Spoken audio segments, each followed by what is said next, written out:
Iran makin sadis. Ratusan tentara Israel digempur saat tertidur pulas. Serangan yang terjadi saat malam hari itu benar-benar tidak terduga. Dilakukan ketika sebagian besar pasukan sedang tertidur pulas.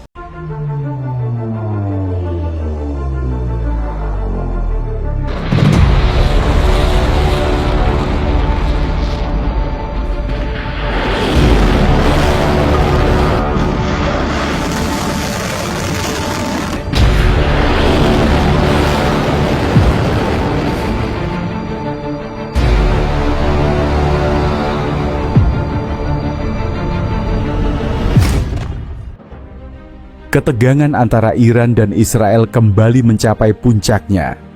Iran, yang dikenal dengan strategi militernya yang penuh perhitungan dan seringkali mengejutkan, disebut meluncurkan rudal ke arah kamp IDF yang terletak di wilayah sensitif dekat perbatasan. Serangan ini menewaskan ratusan tentara Israel dan meninggalkan kondisi yang digambarkan oleh beberapa saksi sebagai mengerikan dan menjijikan. Menurut laporan dari sejumlah media regional dan beberapa sumber lokal yang berada di sekitar lokasi, serangan terjadi sekitar pukul 2 dini hari waktu setempat. Saat itu, kamp militer IDF dalam kondisi tenang, karena sebagian besar pasukan sedang beristirahat setelah menjalani latihan intensif sepanjang hari.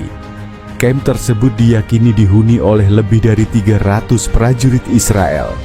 Namun, tidak ada sistem peringatan dini yang cukup kuat untuk mendeteksi rudal-rudal yang datang dari arah timur. Ketika rudal-rudal itu menghantam sasaran, suara ledakan mengguncang seluruh area. Tenda-tenda prajurit terbakar, bangunan semi-permanen hancur lebur, dan sejumlah kendaraan militer ikut terbakar. Pasca ledakan, situasi kamp benar-benar berubah menjadi medan kematian. Saksi mata dari kamp yang berada di sisi luar menyebutkan bahwa tubuh-tubuh para tentara berserakan di mana-mana. Beberapa dari mereka tidak utuh, dengan potongan tubuh tercecer di tanah yang hangus terbakar. Bau daging terbakar dan darah menyengat menguar ke udara. Seorang tentara medis yang datang sebagai bagian dari tim penyelamat mengatakan bahwa ini adalah pemandangan paling mengerikan sepanjang hidupnya. Saya tidak bisa menggambarkan betapa hancurnya kondisi tubuh-tubuh mereka. Sebagian hanya bisa dikenali dari seragamnya, ungkapnya. Setelah insiden tragis ini, pemerintah Israel langsung menggelar pertemuan darurat. Perdana Menteri Israel menyampaikan bela sungkawa mendalam dan menyatakan bahwa setiap tetes darah tentara yang gugur akan dibalas.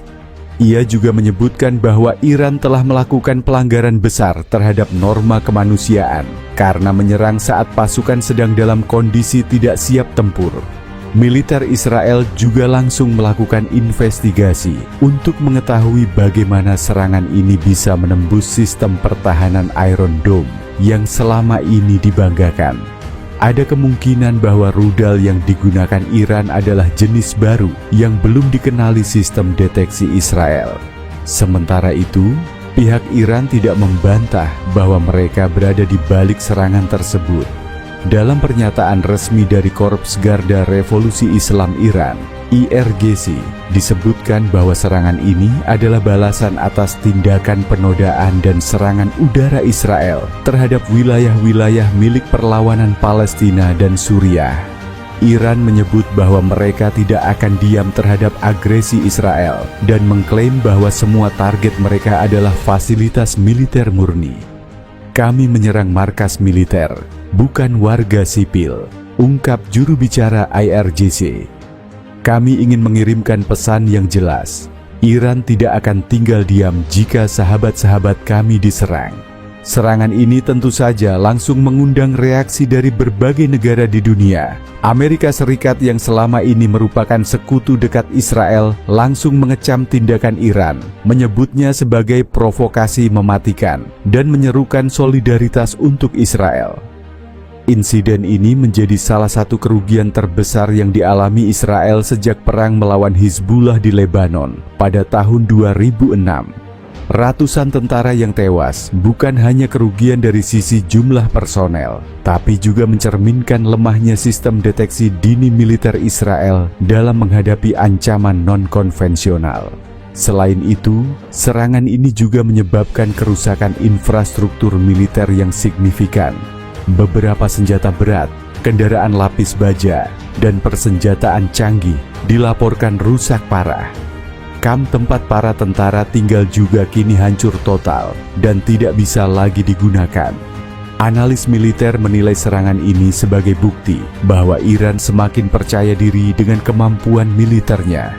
Mereka tidak hanya mampu menyerang sasaran militer dengan presisi tinggi, tapi juga berani melakukannya secara langsung, tanpa melalui perantara kelompok seperti Hizbullah atau milisi Syiah di Irak.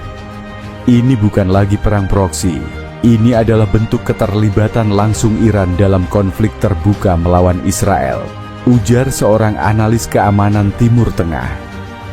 Dan itu artinya risiko konflik penuh semakin besar. Beberapa ahli juga menyoroti kemungkinan bahwa Iran kini memiliki senjata rudal hipersonik atau drone kamikaze generasi terbaru yang tidak bisa dideteksi sistem pertahanan konvensional. Di dalam negeri, serangan ini menimbulkan guncangan politik. Oposisi mulai mempertanyakan kemampuan pemerintah dalam menjaga keselamatan tentara dan rakyat Israel. Banyak pihak menuding pemerintah terlalu fokus pada politik domestik dan konflik internal, sehingga abai terhadap ancaman dari luar. Beberapa anggota parlemen bahkan mendesak agar Menhan dan Kepala Intelijen Israel mengundurkan diri. Ini bukan sekadar kegagalan intelijen, tapi juga kegagalan moral.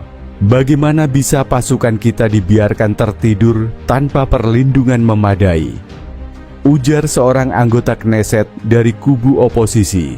Pertanyaan terbesar saat ini adalah, apa yang akan dilakukan Israel selanjutnya? Apakah mereka akan membalas dengan kekuatan penuh? Apakah akan melibatkan sekutu-sekutu mereka seperti Amerika Serikat? Atau justru mengambil langkah diplomatik untuk menekan Iran melalui jalur internasional? Yang jelas, situasi kini sangat tegang.